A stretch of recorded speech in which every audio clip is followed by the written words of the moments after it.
আসসালামু আলাইকুম। গ্লুকোজ ট্রান্সপোর্টের এই বক্সটা আমি জ্ঞানং থেকে নিয়েছি। তো এই বক্সে আমরা গ্লুকোজ ট্রান্সপোর্টের যে মেকানিজম সেগুলো দেওয়া এবং এখান থেকে অনেকগুলো কোশ্চেন করা সম্ভব। তো আমরা প্রথমে যেটা দেখতে পাচ্ছি সেটা হচ্ছে সেকেন্ডারি অ্যাক্টিভ ট্রান্সপোর্ট আর ফ্যাসিলিটেড ডিফিউশন।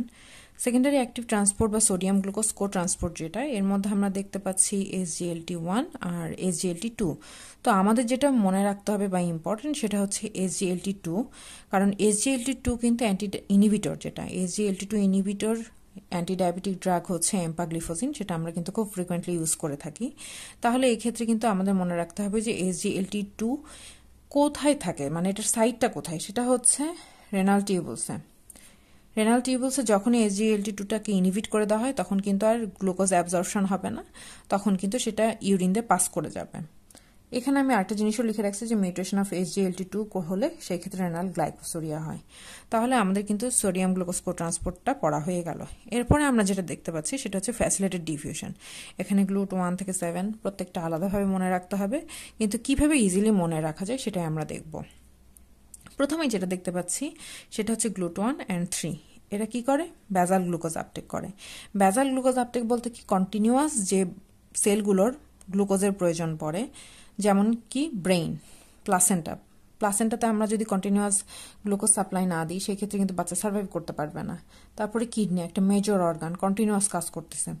ব্রেইন প্লাসেন্টা কিডনিতে থাকে গ্লুট 1 অ্যান্ড গ্লুট 3, এবং এটার কিন্তু কোনো ইনসুলিনের প্রয়োজন হচ্ছে না, কন্টিনিউয়াস গ্লুকোজ আপটেক হতেই আছে। এবং আমরা বললাম ব্রেইন প্লাসেন্টা কিডনি, তো আমরা এখানে দেখতে পাচ্ছি যে গ্লুট 3 ও basal glucose uptake, brain placenta kidney, আবার GLUT 1 basal glucose uptake, brain placenta, blood brain ব্যারিয়ারও আমরা মনে রাখতে পারবো, এবং কিডনি। সাথে কিন্তু রেড সেলও আছে, রেড সেলেরও কিন্তু কন্টিনিউয়াস যে ব্যাজাল গ্লুকোজ আপটেক সেটাও কিন্তু প্রয়োজন পড়ে। এরপরে যেটা আমরা মনে রাখবো সেটা হচ্ছে গ্লুট 2 এর ক্ষেত্রে এখানে কিন্তু লেখা বি সেল গ্লুকোজ সেন্সর, অর্থাৎ ব্লাডে গ্লুকোজ আসলেই আমরা যে ফুড ইনটেক করলাম, ব্লাডে গ্লুকোজ বেড়ে গেল, সেই সাথে সাথে কিন্তু ও অ্যাক্টিভেট হয়ে যাবে, অ্যাক্টিভেট হয়ে সেই গ্লুকোজটাকে আপটেক করবে। এখানে কিন্তু ইনসুলিনের সাথে রিলেশন নাই, অর্থাৎ ইনসুলিন ছাড়াই সে কিন্তু যখনই ব্লাডে গ্লুকোজ আসতেছে সেই ক্ষেত্রে কিন্তু গ্লুকোজ কিন্তু আপটেক করে নিচ্ছে। এটার সাথে ডিফারেন্সটা কি, এখানে যখন মানে গ্লুট 1 আর 3 এর সাথে এই ডিফারেন্সটা কি, এখানে কিন্তু ব্যাজাল গ্লুকোজ আপটেক হচ্ছে, অর্থাৎ কন্টিনিউয়াস গ্লুকোজটাকে আপটেক করতেছে। আর গ্লুট 2 যখন ব্লাডে গ্লুকোজ আসতেছে ও তখন আপটেক করতেছে। এটা তো আমরা খুব ইজিলি মনে রাখতে পারবো।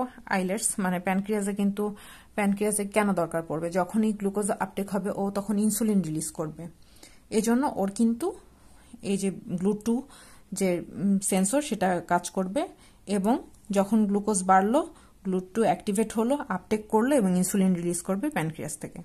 এরপরে তাহলে আমরা ইজিলি চলে আসি গ্লুট 4-এ, যেটা লেখা আছে ইনসুলিন স্টিমুলেটেড গ্লুকোজ আপটেক, অর্থাৎ ব্লাডে ইনসুলিন আসলেই ইনসুলিনের সাহায্যে গ্লুকোজ আপটেক হবে। তো ইনসুলিনের সাহায্যে গ্লুকোজ আপটেক হয় কোথায়?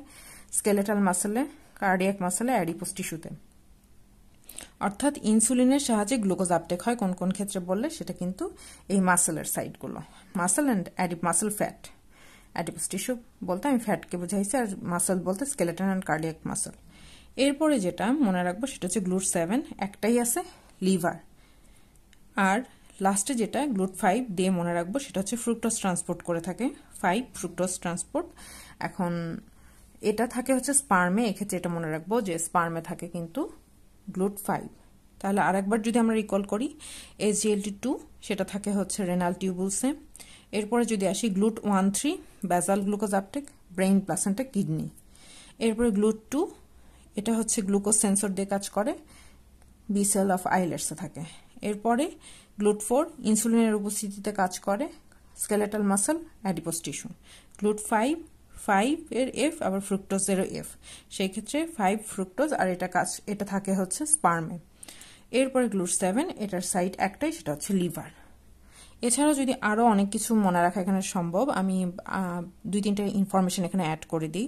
সেটা হচ্ছে টাইপ 1 ডায়াবেটিস মেলাইটাস যে হয় সেই ক্ষেত্রে ইনসুলিন রেসপন্সের কোন ফেজটা লস হয়, সেটা হচ্ছে loss of first phase of insulin response, সেটা লস হয়। আর একটা যেটা আমাদের ভাইরাস বডিতে প্রোটেকশন দেয়, virus role in protection from type 1 diabetes, সেটা হচ্ছে এন্টারোভাইরাস, এটা একটা ইনফরমেশন। আর একটা যেটা ইম্পেয়ার্ড গ্লুকোজ টলারেন্স করে কোন গ্রুপের ড্রাগ, সেটা হচ্ছে অ্যাটিপিক্যাল অ্যান্টিসাইকোটিক্স। আশা করি এটুকু জানলে আমাদের জন্য এনাফ।